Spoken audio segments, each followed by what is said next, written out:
नमस्कार दोस्तों। मोदी भक्त कह रहे थे कि मोदी जी पेट्रोलियम, डीजल और कुकिंग गैस के माध्यम से जो कमाई कर रहे हैं वो कमाई देश के लिए कर रहे हैं, हमारे लोगों के भविष्य के लिए कर रहे हैं कि कभी हमें महंगा ना पड़े। जी, जब सस्ता क्रूड ऑयल था, दुनिया में सबसे सस्ता ₹0 का हो गया जब क्रूड ऑयल, उस समय भी नरेंद्र मोदी ने इस देश के लोगों से भारी भरकम कीमत वसूली। जब कोरोना काल में दुनिया के तमाम तेल उत्पादक देश मुफ्त में तेल दे रहे थे, उस वक्त भी नरेंद्र मोदी ने भारत के लोगों को महंगा तेल बेचा। और मोदी भक्त कह रहे थे, मोदी जी तो देश के लिए पैसा जमा कर रहे हैं, मोदी जी देश के लोगों के लिए कर रहे हैं और न जाने क्या क्या। और दुनिया में सबसे सस्ते से लेके सस्ता तेल खरीदने के बाद देश के लोगों को महंगे से महंगा तेल बेचा गया। जी, डॉक्टर मनमोहन सिंह के काल में आज तक दुनिया के इतिहास में सबसे महंगा क्रूड ऑयल बिका था। और जब इतना महंगा बिका था, जो $125 प्रति बैरल था, उस समय आप सोचिए भी उन्होंने ₹70 में दिया था। और नरेंद्र मोदी ने जब एक प्रकार से शून्य में भी खरीदा, तब भी 70 का नहीं दिया। जब ये हालात हो तो निश्चित रूप से बात करनी चाहिए। अब मैं ये इसलिए बात कर रहा हूं कि पेट्रोल के दाम भारत में बढ़ चुके हैं, कुकिंग गैस के दाम ₹60, घरेलू सिलेंडर पे ₹60 बढ़ गए, और यदि कहें कमर्शियल सिलेंडर पे तो ₹115 बढ़ गए एक दिन में। क्या कि तेल संकट आ गया है, एलपीजी संकट आ गया है। जो नरेंद्र मोदी सरकार कह रही थी कि 75 दिन के लिए कोई समस्या नहीं, अभी 75 दिन क्या 10 दिन नहीं हुए, लेकिन यह स्थिति हो गई। अमेरिका से गिड़गिड़ा करके यह परमिशन मांगी जा रही है कि मालिक हमें रूस से तेल खरीद लेने दो, रूस से तेल खरीद लेने दो। रूस ने भी कहा तेल देंगे, लेकिन अब रियायत नहीं देंगे, कमर्शियल रेट पर ही देंगे जैसे सबको देते हैं, क्योंकि आपने तो रिश्ते निभाए नहीं। पिछली बार छूट इसलिए मिल रही थी क्योंकि आप दोस्त की तरह से आए थे। अब हमने देख लिया आप तो अमेरिका के पिट्ठू हो। सोचिए, वही ईरान सिर्फ रसिया के और चीन के जो पोत है या जो उनके ऑयल टैंकर्स हैं, उनको आने की इजाजत स्ट्रेट ऑफ होर्मुज से दे रहा है, और उन्हें अनुमति दे रहा है, लेकिन भारत को नहीं दे रहा है। क्यों? क्योंकि उसने भी देख लिया कि जब मौका आया तो भारत किस तरीके से जाकर के इजराइल के चरणों में पड़ गया और अमेरिका के चरणों में पड़ गया। तो अब भारत के लोगों को जो बड़ा ताली पीट रहे थे, थाली पीट रहे थे, उन्हें मुबारक करने के लिए नरेंद्र मोदी ने एक ही दिन में ₹60 गैस का सिलेंडर, कुकिंग गैस जो घर की घरेलू गैस है, और कमर्शियल गैस में ₹115 बढ़ा दिए। कमर्शियल गैस में वैसे तो पिछले चंद दिनों में ही नरेंद्र मोदी सरकार ने 300, ₹350 के आसपास रेट बढ़ाया है। तो ऐसी स्थिति में आप समझ सकते हैं कि लगातार ये खेल चल रहे हैं। नरेंद्र मोदी जब ये कहते हैं तो एक चीज देख लेते हैं, क्या भारत सरकार इतने संकट में आ गई कि अपने देश के नागरिकों को वो 2-3 महीने भी एकोमोडेट नहीं कर सकती है? जी, क्योंकि उसकी विदेश नीति तो फेल हो गई। यदि विदेश नीति यदि अच्छी रही होती, गुटनिरपेक्ष ही रही होती, और जो सक्रिय गुटनिरपेक्ष होती, तटस्थ होती, तो निश्चित रूप से भारत को भी यह अनुमति मिलती। क्योंकि तब सही को सही और गलत को गलत कहा जाता है। लेकिन नरेंद्र मोदी में जब यह क्षमता नहीं है तो वह लाभ भी नहीं मिल रहा है। तो ऐसे में जब यह बढ़ जाता है तो 2014 से 2026 के पहले तक यानी 25 तक 11 साल में नरेंद्र मोदी सरकार ने जो एक्साइज तेल पर, पेट्रोलियम पर एक्साइज ड्यूटी के नाम पर जो केंद्र सरकार ने वसूले वो 30 लाख करोड़ से अधिक वसूले। 30 लाख करोड़ से अधिक, जो बहुत नॉमिनल होते थे 2014 के पहले तक। यानी 2013-14 के जो फाइनेंशियल ईयर में थे वो बहुत छोटी रकम होती थी, उस पे इतने टैक्स नरेंद्र मोदी सरकार ने बढ़ाए और 30 लाख करोड़ रुपए से अधिक उन्होंने एक्साइज ड्यूटी के नाम पर वसूल लिए। तो अब आप समझिए, जब इतनी बड़ी एक्साइज ड्यूटी उन्होंने वसूली हो तो वो कहां चली गई, किसके लिए लगा दी गई, इसके लिए सवाल होते हैं। लेकिन चलिए कोई बात नहीं।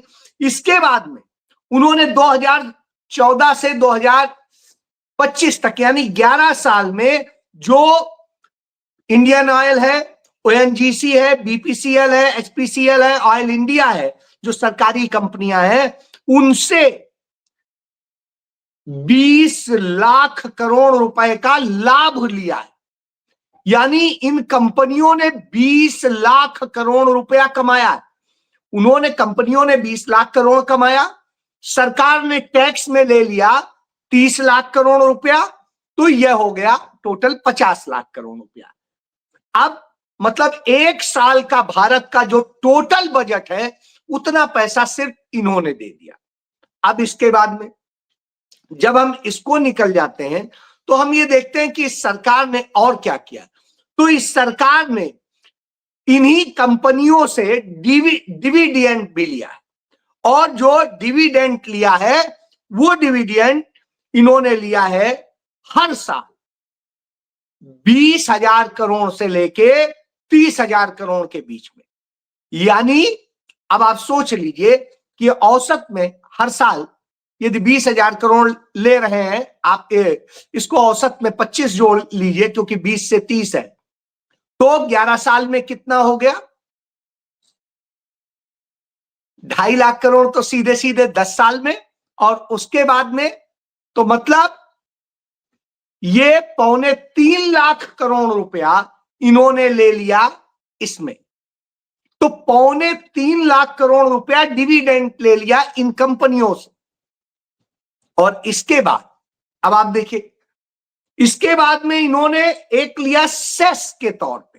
पहले सिर्फ एक सेस लिया जाता था कांग्रेस सरकार के दौरान, और उसके बाद में नरेंद्र मोदी सरकार ने आने के बाद में तमाम तरह के सेस कर दिए, जिनमें पहले रोड सेस के लिए लिया जाता था, और इसका पूरा 100% पैसा केंद्र सरकार को ही मिलता है और इसका कोई हिसाब नहीं होता है। तो अब इसमें पहले जो रोड सेस लिया जाता था, अब इसके बाद road cess, infrastructure cess, agriculture cess, और इसी तरह से 3 सेस इन्होंने कर दिए। और इससे यह वसूली जो हाल के वर्षों में मतलब लगातार हर साल 2 लाख करोड़ रुपए हर साल वसूले गए। यानी इस स्थिति में आ गया 1 लाख करोड़ से लेके इन्होंने 2 लाख करोड़ रुपए तक ये लिए। तो आप इससे समझ लीजिए कि 11 साल में इन्होंने ये भी करीब 18-20 लाख करोड़ रुपया वसूल लिया। अब इतनी बड़ी रकम जब वसूली है तो देश के लिए वसूली है कह रहे थे, तो यह रकम गई कहां? मुनाफा भी वसूला, डिविडेंड भी लिया, टैक्स भी लिया, और उसके बाद सेस भी लिया। और ये सब किसकी जेब से गया? हमारी आपकी जेब से गया, क्योंकि हम सब ने। और ये सरकारी कंपनियों का बताना, प्राइवेट कंपनियों का भी यदि जोड़ें तो प्राइवेट कंपनियों को अथाह लाभ दिया गया, इनमें अडानी, अंबानी और इनके जैसे तमाम। तो इतना ज्यादा लाभ इन सबको दे करके और खुद वसूली करके इस देश के नागरिकों को क्या, यानी 2 साल से अधिक का बजट सिर्फ पेट्रोलियम के जरिए सरकार चला सकती थी, पूरा इफरात खर्च करके। और वो सरकार जब इस देश में इस बात की आई कि हां पेट्रोलियम और इसकी समस्या होगी, तो सरकार ने जनता का साथ छोड़ दिया। सरकार तत्काल मुनाफा वसूली में आ गई और उसने कुकिंग गैस के भी दाम बढ़ा दिए, पेट्रोलियम के भी दाम बढ़ा दिए। यही बात तो राहुल गांधी कहते आए हैं, आज तक यही कह रहे हैं कि सरकार आपकी नहीं है, ये अडानी अंबानी की सरकार है। राहुल गांधी केरल गए हुए थे, वहां पर उनसे एक कार्यक्रम में सवाल किया पब्लिक के लोगों ने कि जो ये फ्री बीज होते हैं, मुफ्त की रेवड़ियां बांटी जाती हैं, इनको लेकर राहुल गांधी ने कहा जी, गरीबों को यदि कोई सब्सिडी दी जाती है या कोई लाभ दिया जाता है तो वो तो फ्री बीज हो जाता है। ठीक है, मान लिया। तो अडानी अंबानी को जो फ्री बीज दिया जा रहा है, उन्हें जो सब्सिडी दी जा रही, जो छूट दी जा रही है, क्या वो फ्री बीज नहीं है? और यदि वो नहीं है तो फिर ये फ्री बीज कैसे हो सकती है? तो पहले वो बंद कीजिए, फिर ये भी बंद कर दीजिएगा। बिल्कुल वाजिब बात कही, क्योंकि उनको तो मुफ्त में सब दे दोगे, इनको नहीं दोगे। तो वही नरेंद्र मोदी सरकार ने किया कि यहां तो गैस के सिलेंडर, पेट्रोलियम, सबके दाम बढ़ा के आपको उस स्थिति में लूट रहे हैं जब आप तमाम आर्थिक तंगी का शिकार। भारत सरकार के, आरबीआई के आंकड़े कह रहे हैं इस देश के नागरिक कर्ज में फंसते जा रहे हैं, वो पर्सनल लोन उठा रहे हैं, उनकी किस्तें नहीं दे पा रहे हैं और वो बुरी स्थिति में फंस रहे हैं। बैंकों के तमाम सारे कर्ज इस कारण से में जा रहे हैं। और इतने सारे संकट के बावजूद जब जनता की प्रति व्यक्ति आय नहीं बढ़ पा रही है, उसके नुकसान बढ़ रहे हैं, खर्चे बढ़ रहे हैं, महंगाई बढ़ रही है, सब कुछ बढ़ रहा है, उधर युवाओं को रोजगार नहीं मिल रहा है, अच्छी शिक्षा, अच्छा स्वास्थ्य नहीं मिल पा रहा है, सरकार जो वेलफेयर स्टेट है, कल्याणकारी राज्य, वो कल्याणकारी योजनाओं के नाम पे सिर्फ मुफ्त राशन देने का जो काम कर रही है, वो वोट बैंक के लिए कर रही है, लोगों को सुधारने के, जीवन स्तर सुधारने के लिए नहीं। तो ऐसी स्थिति में ये सरकार कर किसके लिए रही? फिर वहीं आके बात खड़ी हो जाती है। तो वही अडानी अंबानी के लिए कर रही, उन पूंजीपतियों के लिए कर रही, तो उनको तो बड़े बड़े माफ हो जाएंगे। कोरोना काल आया, लोगों की आमदनी और सब कुछ रुक गया, न उनके बैंक के कोई वो माफ हुए, न उनके कोई बिल माफ हुए, न कुछ हुआ, लेकिन उन अमीरों ने खूब कमाया, जम के कमाया, आपदा में अवसर। उसी तरीके से अब नरेंद्र मोदी सरकार आपदा में अवसर कमा रही। उसने यह नहीं किया कि हम एक्साइज ड्यूटी इतने दिन नहीं लेंगे, हम इतने दिन इसका डिविडेंड नहीं लेंगे, हम सेस नहीं लेंगे और हम जनता के ऊपर बोझ नहीं पड़ने देंगे। डॉक्टर मनमोहन सिंह ने जब $138 प्रति बैरल पे क्रूड ऑयल पहुंच गया था, तब भी दिया था लोगों को 70 रुपए में पेट्रोल। क्यों? क्योंकि वो अपने पास से जो सरकार का पैसा था उससे दे रहे थे कि जनता को पे बोझ नहीं डालने देंगे और बचाएंगे। यही कांग्रेस और बीजेपी में अंतर कि वो जनता को बचाने के लिए अपने पास से देते हैं, यहां अपने पास से पैसा देते हैं पूंजीपतियों को बचाने के लिए, लेकिन जनता के लिए पैसा नहीं। उससे तो खाना खाने के लिए, बनाने के लिए जो गैस भी वो जलाए वो भी न कर पाए। जबकि नरेंद्र मोदी सरकार ने डॉक्टर मनमोहन सिंह की सरकार के समय में जो 400 रुपए का गैस सिलेंडर था उसे पीछे 1200 तक कर दिया, बाद में घटा के $950 रुपए का कर दिया और अब फिर 60 रुपया बढ़ गया। तो आप समझ लीजिए कितना बड़ा बोझ डाल दिया। तो इस तरह से आप समझ सकते हैं कि कमोबेश एक दिन में ही यदि इतना बड़ा फर्क पड़ता है तो आगे आने वाले समय में कितना और पड़ेगा।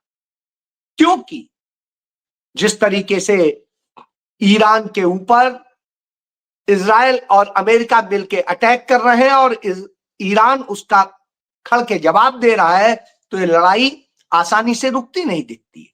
हालांकि ईरान के राष्ट्रपति ने पहली बार राष्ट्र को संबोधित करते हुए अपने पड़ोसी देशों से जरूर कह दिया कि हमने जो आप पर हमले किए, हमारा मकसद आप पर हमले करना नहीं था, अमेरिका के जो सैन्य ठिकाने थे उन पर करना था, लेकिन फिर भी उससे आपको परेशानी हुई, उसके लिए हम माफी मांगते हैं और ये वायदा करते हैं कि जब तक आप उनके लड़ाई का पार्ट नहीं बनेंगे हम आप पर कोई अटैक नहीं करेंगे।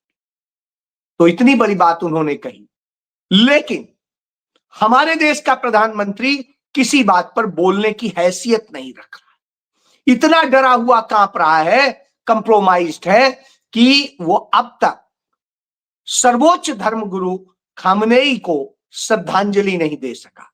वो यह नहीं कह सका कि पहला अटैक इजराइल और अमेरिका ने जो किया वो स्कूली बच्चों पे किया, छोटे छोटे बच्चों पे, 7 साल 8 साल 10 साल 11 साल 12 साल, इतने छोटे बच्चों पे।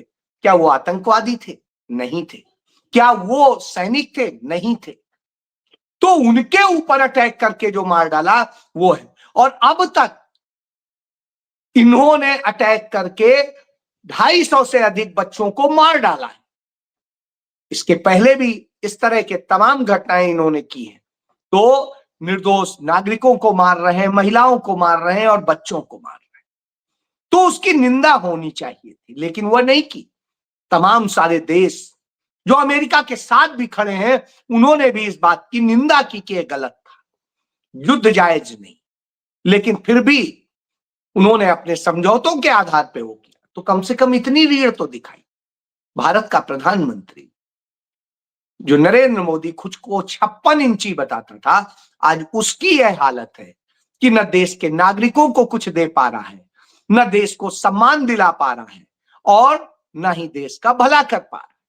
जो कहते थे देश के हित में करना, नेशनल इंटरेस्ट, उन्होंने नेशनल इंटरेस्ट भी बेच दिया और नेशनल जो रिस्पेक्ट थी वह भी बेच दी। ऐसी स्थिति में बिल्कुल सही साबित होता है जो राहुल गांधी ने कहा था कि नरेंद्र मोदी ने जो सौदे किए हैं उससे भारत का कुछ नहीं बचेगा। भारत भविष्य के लिए भी असुरक्षित होगा और सदैव के लिए। और यह हम देख रहे हैं कि लगातार नरेंद्र मोदी के सौदेबाजी ने आज देश को संकट में डाल दिया है, क्योंकि नरेंद्र मोदी डरा हुआ है तो वो सच बोल नहीं सकता है और इस देश के नागरिकों को उसकी सजा भुगतनी पड़ रही। जी हां, यह सत्य है। जय